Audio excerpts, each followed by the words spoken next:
며느리가 애지중지하던 친정조카. 알고 보니 며느리가 숨겨둔 친딸이었습니다. 피가 거꾸로 솟는다는 말. 저는 그저 아침 드라마에나 나오는 흔하고 과장된 대사인 줄만 알았습니다. 제 아들이 밤낮 없이 피땀 흘려번 돈으로 며느리가 남의 호적에 몰래 숨겨둔 자기 친딸을 키우고 있었다는 사실을 알게 되기 전까지는 말입니다.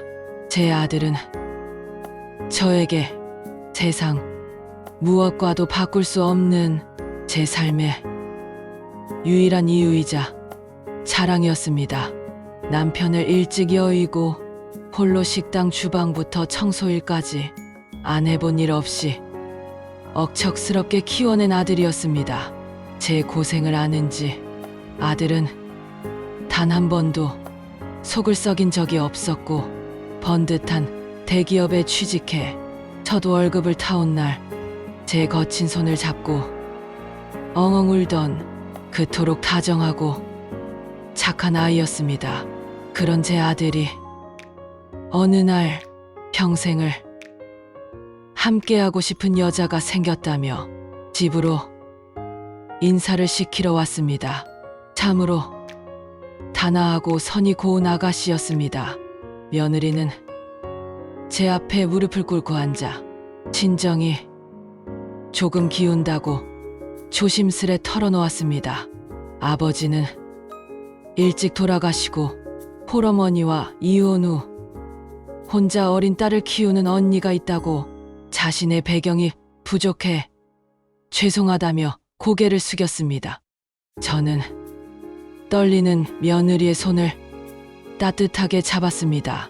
돈이야, 우리 아들이 벌면 되고 넌 그저 우리 아들 곁에서 서로 아끼고 예쁘게만 살아주면 그걸로 족하지.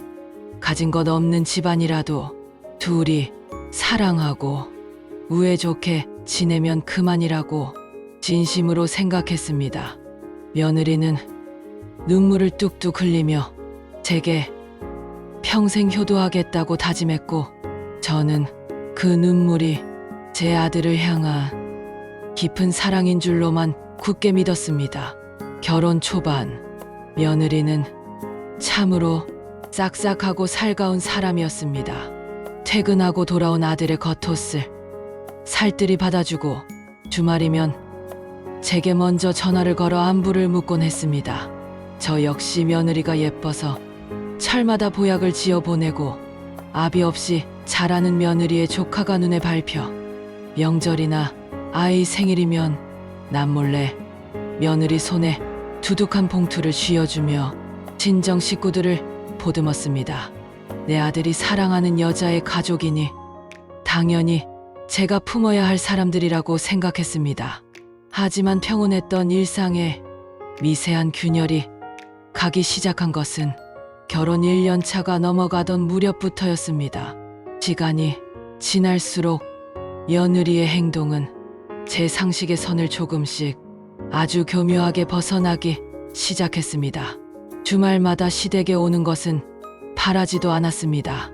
하지만 며느리는 금요일 퇴근 시간만 되면 마치 쫓기는 사람처럼 친정으로 달려가기 일쑤였습니다.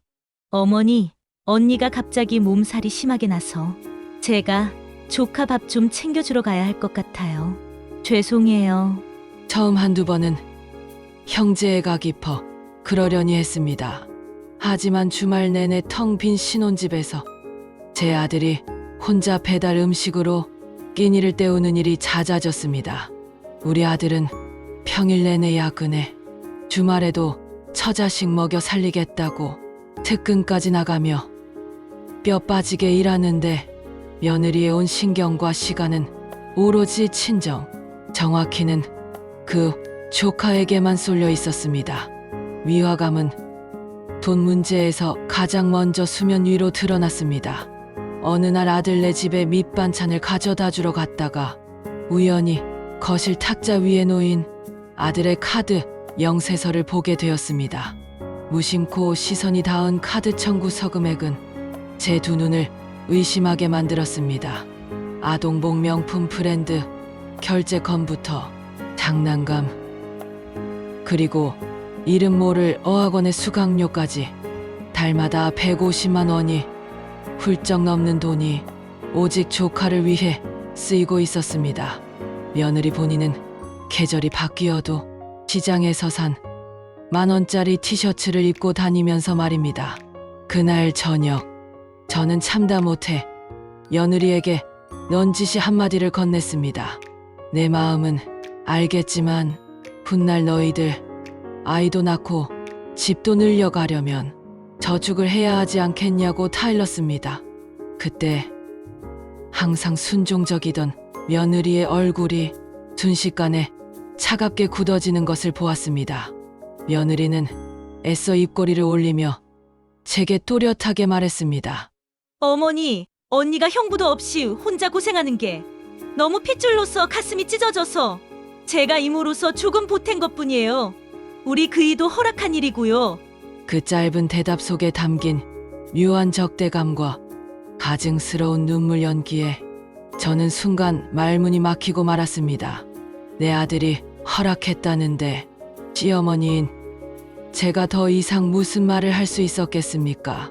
저는 그저 세상 물정 모르는 착한 내 아들이 아내의 가스라이팅에 철저히 넘어가고 있다는 사실에 가슴만 칠 뿐이었습니다. 하지만 그날 이후 제 마음속에는 작고 서늘한 의심의 씨앗이 자리 잡았습니다. 지난 명절 친정 식구들과 우연히 다 같이 식사를 하게 된 자리에서 저는 그 기괴한 장면을 똑똑히 목격하고 말았습니다. 7살 된 며느리의 조카 수진이가 밥을 먹다 심하게 사례가 들려 기침을 하던 순간이었습니다. 아이의 친엄마인 언니는 태연하게 물을 떠다 주려는데 오히려 며느리가 사색이 되어 비명을 지르며 아이를 끌어안았습니다.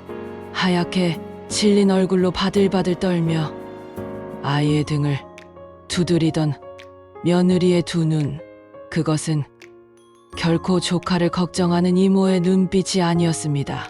세상을 다 잃을 것 같은 공포에 휩싸인 짐승이 제 새끼를 품을 때나 짖는 맹목적이고 기괴할 정도의 집착이었습니다. 그저 조카 바보인 유별난 이모의 사랑이거니 애써 제 자신을 달래고 합리화하려 했습니다. 내 아들이 목숨처럼 사랑하는 아내였고 내 아들이 스스로 선택한 가족이었으니까요.